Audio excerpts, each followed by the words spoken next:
स्वागत है दोस्त आपका हमारे यूट्यूब चैनल निवेश ज्ञान में। दोस्तों आज हम म्यूचुअल फंड के अंदर दो इम्पोर्टेंट टर्म्स को समझेंगे, जो है ओपन एंडेड फंड्स और क्लोज एंडेड फंड। जब भी आप किसी म्यूचुअल फंड के अंदर इनिशियल स्टेज पर जब वो अपना एनएफओ लेकर आता है तो वहाँ पर उस स्कीम के आगे क्लोज एंडेड या ओपन एंडेड लिखा हुआ होता है। कई बार हमें इसमें कन्फ्यूजन भी होता है कि क्या हमें ओपन एंडेड के अंदर ही इन्वेस्टमेंट करना चाहिए या हमें क्लोज एंडेड के अंदर इन्वेस्टमेंट करना चाहिए, या इनके अंदर डिफरेंस क्या होता है। एक्चुअली ओपन एंडेड और क्लोज एंडेड फंड के जो पर्पज़ होते हैं वो बिल्कुल अलग होते हैं। ओपन एंडेड को अगर हम समझें तो ओपन एंडेड वो म्यूचुअल फंड स्कीम्स होती हैं जिनके अंदर आप एनएफओ पीरियड के दौरान भी इन्वेस्ट कर सकते हैं, और जब एनएफओ पीरियड पूरा हो जाएगा उसके बाद जब वो मार्केट में लॉन्च हो जाएगा म्यूचुअल फंड, उसके बाद भी आप उस फंड के अंदर इन्वेस्ट कर सकते हैं। और ओपन एंडेड स्कीम के अंदर आप जब चाहें एग्जिट भी कर सकते हैं। इसके अंदर कोई भी फिक्स मैच्योरिटी पीरियड नहीं होता। वहीं अगर हम बात करें क्लोज एंडेड की, तो क्लोज एंडेड का पर्पज़ अलग होता है।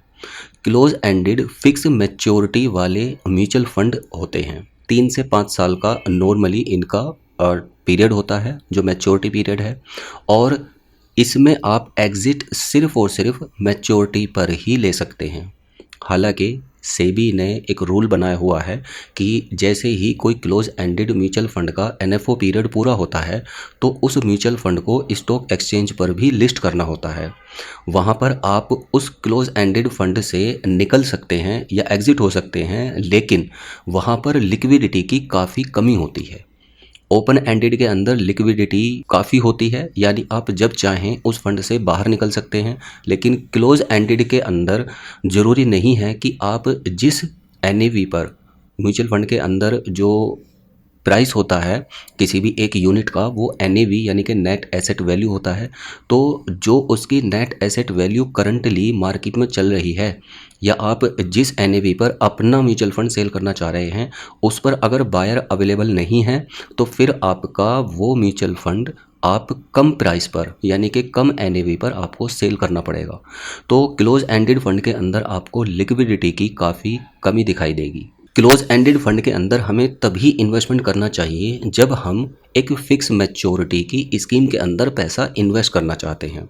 और अगर आप चाह रहे हैं कि मैं 1 साल के बाद में या 2 साल के बाद में या 6 महीने के बाद में इस फंड से एग्ज़िट हो सकता हूं, देन आपको सिर्फ और सिर्फ ओपन एंडेड स्कीम के अंदर ही इन्वेस्टमेंट करना चाहिए। अब ओपन एंडेड के अंदर जो आप एग्ज़िट करेंगे वो आप एनएवी पर आधारित होता है, यानी जो एनएवी का प्राइस चल रहा होगा ऑलमोस्ट उसी प्राइस पर आप एग्जिट हो सकते हैं। जबकि क्लोज एंडेड फंड पर जैसा हमने अभी बताया है कि आप स्टॉक एक्सचेंज पर जो बायर अवेलेबल है सिर्फ आपको उसी पर ही सेल करना पड़ेगा। ओपन एंडेड का कोई भी टेन्योर फिक्स नहीं होता, जबकि close ended mutual fund schemes का टेन्योर जो होता है वो फिक्स्ड होता है। अगर आप लॉन्ग टर्म के पॉइंट ऑफ व्यू से इन्वेस्टमेंट करना चाहते हैं, देन आपको क्लोज एंडेड फंड को, जो कि फिक्स मैच्योरिटी के साथ में चलते हैं, उन स्कीम के अंदर आपको अपने पैसे को इन्वेस्ट करना चाहिए।